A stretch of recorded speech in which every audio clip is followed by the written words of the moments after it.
नमस्कार दोस्तों, मैं हूं शिवम पांडे और आप सभी का स्वागत है आपके अपने चैनल ट्रिक पॉइंट में। दोस्तों, आज हम लोग इस वीडियो में स्त्री अशिष्ट रूपण प्रतिषेध अधिनियम 1986 के बारे में विस्तार से तथा इसकी धाराओं को ट्रिक के माध्यम से पढ़ने वाले हैं।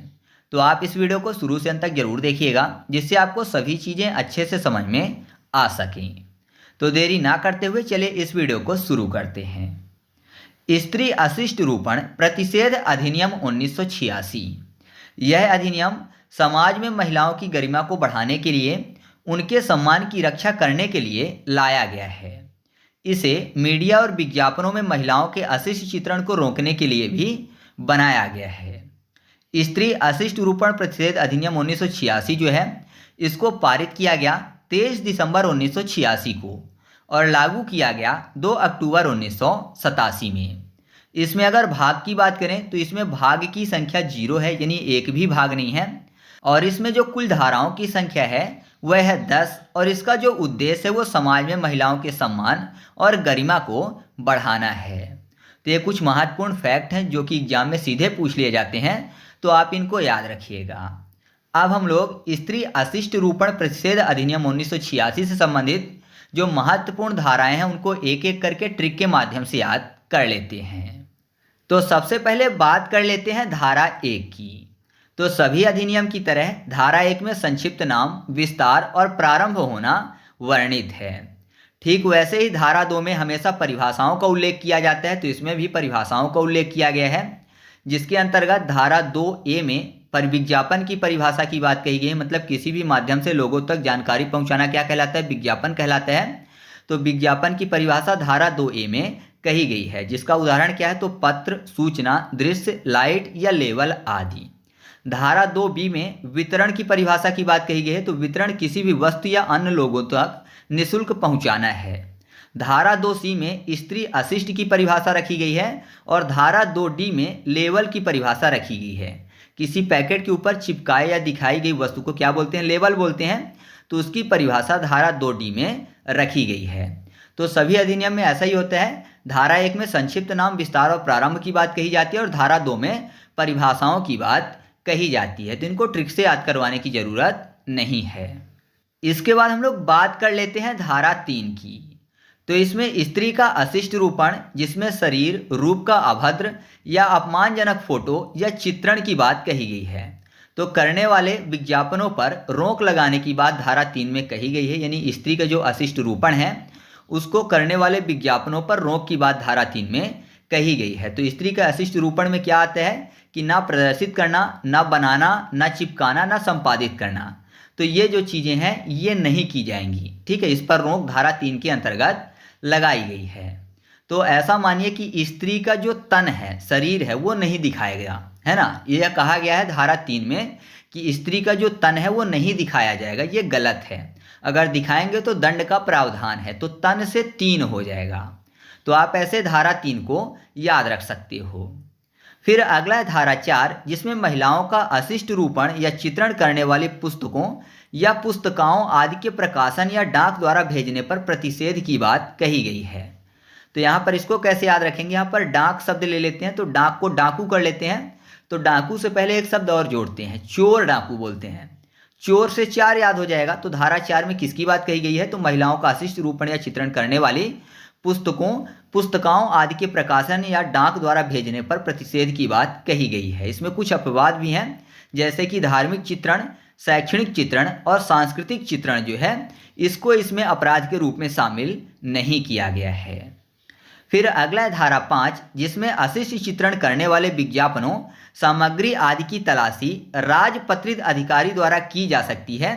यह बात कही गई है। मतलब जो राजपत्रित अधिकारी होते हैं उसको यह शक्ति दी गई है कि वह अशिष्ट चित्रण करने वाले विज्ञापनों या सामग्री आदि की तलाशी कर सकता है। तो कैसे याद रखेंगे? यहाँ पर देखिए तलाशी शब्द लिखा हुआ है। तलाशी में आपको शब्द मिल जाएगा तला। और तली हुई चीज़ जो होती है ना, तली भुनी हुई जो चीज़ होती है उसको पचने में समय लगता है ना। पेट में वो पचने में ज़्यादा समय लगाती है। तो पचने से 5 हो जाएगा, अर्थात धारा 5। इसके बाद अगला है धारा 6। तो धारा 6 में धारा 3 और धारा 4 के उल्लंघन पर सजा के प्रावधान की बात कही गई है। तो सजा कैसी? तो पहली बार अगर कोई उल्लंघन करता है तो 2000 का जुर्माना और 2 वर्ष तक की कैद होगी, और अगर दूसरी बार उल्लंघन करता हुआ पाया जाएगा तो 10,000 तक का जुर्माना और कम से कम 6 माह की सजा और अधिक से अधिक 5 साल की कैद हो सकती है। यहाँ पर ध्यान देने योग्य बात यह है कि अगर पहली बार उल्लंघन करेगा तो 2000 का जुर्माना और 2 साल की कैद, और दूसरी बार अगर उल्लंघन करता हुआ पकड़ा जाएगा तो 10,000 का जुर्माना और कम से कम 6 माह और अधिक से अधिक 5 साल की कैद का यहाँ पर प्रावधान रखा गया है। इसके बाद अगला है धारा 7, जिसमें यदि कोई कंपनी उल्लंघन करती है, यानी यदि कोई कंपनी ऐसे कोई भी चित्रण करती है तो वो उल्लंघन माना जाएगा। तो उस समय कंपनी का प्रभारी या उसके व्यवसाय के संचालन के लिए जिम्मेदार व्यक्ति और स्वयं मतलब कंपनी स्वयं की बात हो रही है, कंपनी एक आर्टिफिशियल पर्सन है तो वो स्वयं या दोनों दोषी माने जाएंगे। ठीक है, तो ये चीज़ याद रखिएगा कि कंपनी भी दोषी मानी जाएगी क्योंकि कंपनी जो है वो आर्टिफिशियल पर्सन है, और साथ ही साथ उस समय कंपनी का जो प्रभारी है या उसके व्यवसाय के संचालन के लिए जो जिम्मेदार व्यक्ति है वो भी दोषी माने जाएंगे। फिर अगला धारा 8, जिसमें अपराधों की प्रकृति की बात कही गई है। तो इसमें दोनों प्रकृति के अपराध होते हैं, एक तो संज्ञेय बिना जमानती और दूसरा जमानती। ठीक है, मतलब कुछ अपराध ऐसे भी होते हैं जिसमें जमानत नहीं मिलेगी और कुछ अपराध ऐसे भी होते हैं जिसमें जमानत मिल सकती है। तो अगर आपसे पूछा जाए कि यह जो कानून है या फिर यह जो अधिनियम है इसके अपराधों की प्रकृति कैसी है, तो यह संज्ञेय और बिना जमानती भी और जमानती भी है। ठीक है, इसके बाद अगला है धारा 9। इसमें यह धारा यह सुनिश्चित करती है कि कानून को अच्छे से लागू करते समय अधिकारियों को व्यक्तिगत कानूनी खतरों से बचाया जाए। तो यहाँ पर देखिए कानूनी में का के बाद 9 शब्द मिल जाएगा, 9 यानी 9 शब्द मिल जाएगा। तो याद रखिएगा धारा 9 में किस चीज़ का वर्णन है, तो ये इस धारा में यह सुनिश्चित किया जाता है कि कानून को अच्छे से लागू करते समय अधिकारियों को व्यक्तिगत खतरों से, कानूनी खतरों से बचाया जाए। ठीक है, तो इस तरीके से अपना टॉपिक कंप्लीट हुआ। अगर आपको वीडियो अच्छा लगा तो वीडियो को लाइक कर दीजिएगा, और हाँ, इससे पहले मैंने मूल विधि के लगभग 10 से 12 वीडियो अपलोड कर दिए हैं जिनकी लिंक आपको कमेंट बॉक्स में पिन की हुई मिल जाएगी, या फिर अलग से मैंने प्लेलिस्ट बना दी है तो आप वहाँ से उन सभी वीडियो को देख सकते हैं।